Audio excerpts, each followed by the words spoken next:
I'm Danielle McFadden. I'm the president of the Greater Lowell Chamber of Commerce. We represent 600 businesses and organizations in the Greater Lowell area. And I'm also juggling the work from home thing during the COVID-19 crisis. So I have 3 little kids at home. They are 2, 4, and 6. So all of you stay-at-home parents right now, I feel you.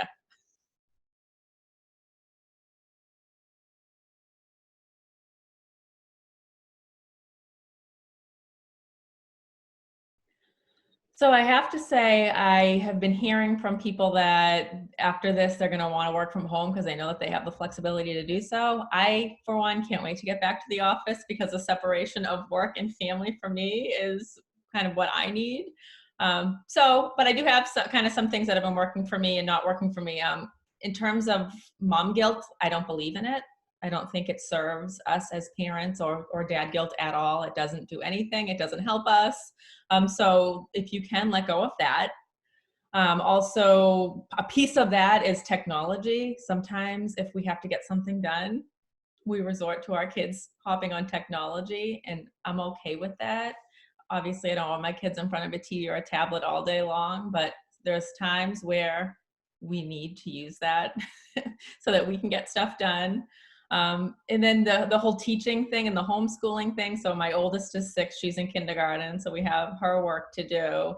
And I try to tell myself, and I'm lucky my husband does a lot of the teaching, but in terms of that, I try to tell myself, we are her teacher right now, but we are always her parents. So do what you can in terms of the teaching, but remember that what she's going to remember is the affection and the hugs and the kisses and the positive reinforcement that we offer. And I think that translates to kids of all ages. And then also not transferring your feelings of anxiety or worry on them, because we were talking offline, and there are days where I'm like super, like I'm ready to conquer the world. And there are other days that I don't really feel that. But I want my kids to kind of see me as being even tempered across the board and not knowing those days where I do feel, a little bit more down or any of that anxiety. So I think that as long as we're making our kids feel like this is normal, that we're doing a good job as parents. This is temporary. This isn't something that is going to be going on. It does feel like it's going on forever, but in the hindsight of our lives, when we look back at it, it's something we're always going to remember. And it's definitely, I think, going to impact us moving forward forever. But I don't think that it's something that we're going to, royally mess up our kids for life because they're using technology right now.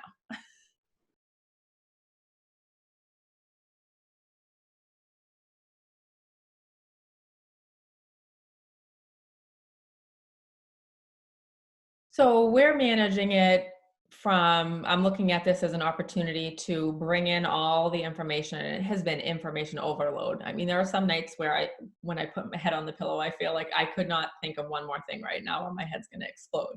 So I feel like the chamber's job at this point is to take in the information and then to share the relevant information in a digestible way to make it easier for folks, because it's so much. So we've been really, I hope, on the forefront of getting information out.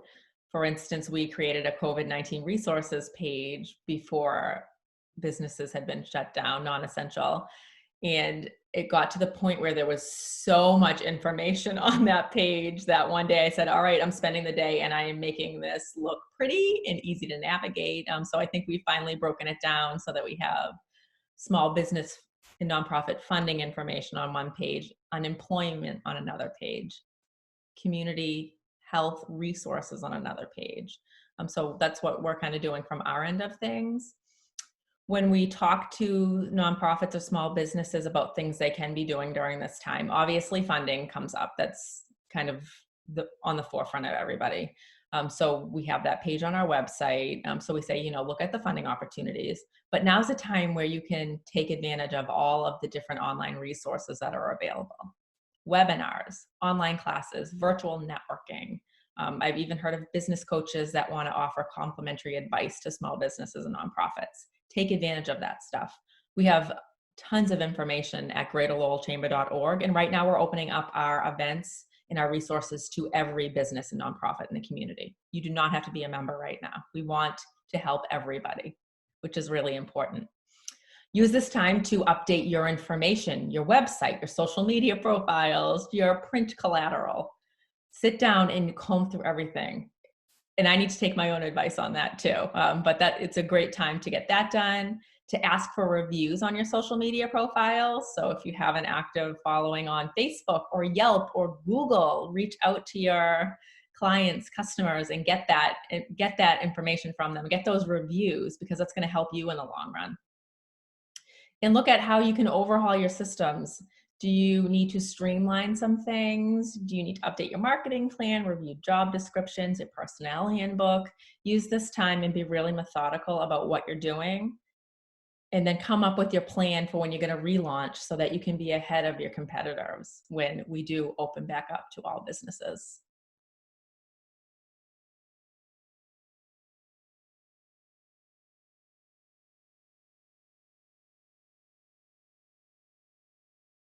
The fundraising piece is something that's still being discussed heavily amongst the nonprofit community. We're actually doing a nonprofit Zoom this week. It'll be our second one, where we're just getting everybody together. I feel like when this happened, everybody made a mad dash to postpone their events till June. But now everybody's looking at the calendar in June and saying, this probably isn't going to happen. And they're moving it to the fall. So September, it could potentially be a pretty busy month.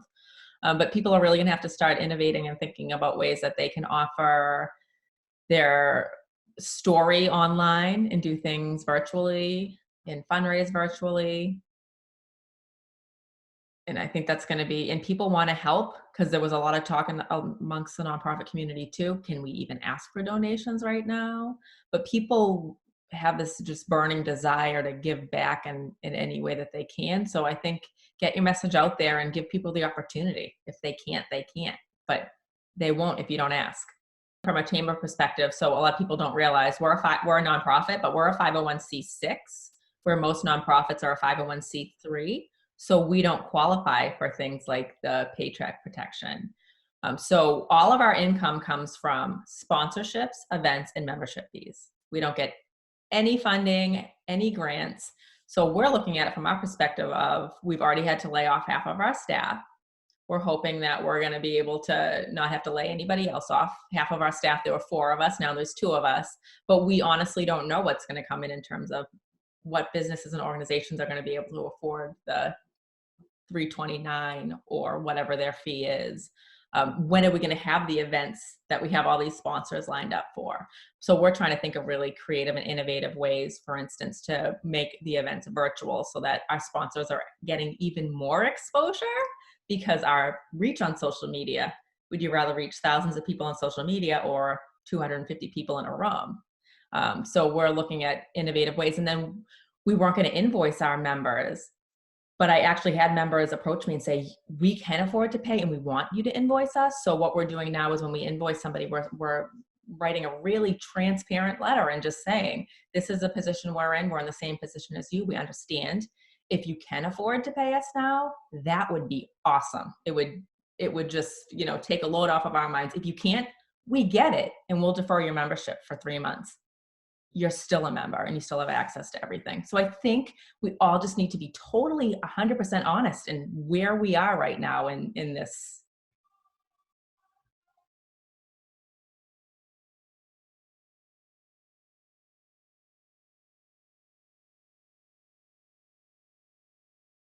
My biggest fear is the uncertainty of when we're going to reopen, and what our new normal is going to look like, because I think it's going to look dramatically different than it did before this happened, before even the middle of March.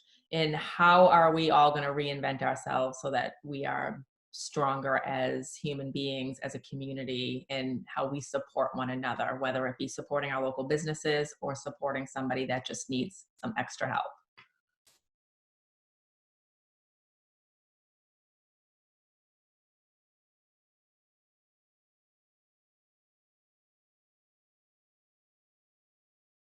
If we come out of this and we don't learn something significant about ourselves or what we want out of life going forward, then there's an issue. Like, now is the time for us to look into who we are, what we want, do that personal development, listen to podcasts, do yoga, figure out what fills your cup up and what is kind of food for your soul, and then implement those things going forward when we return to the new normal.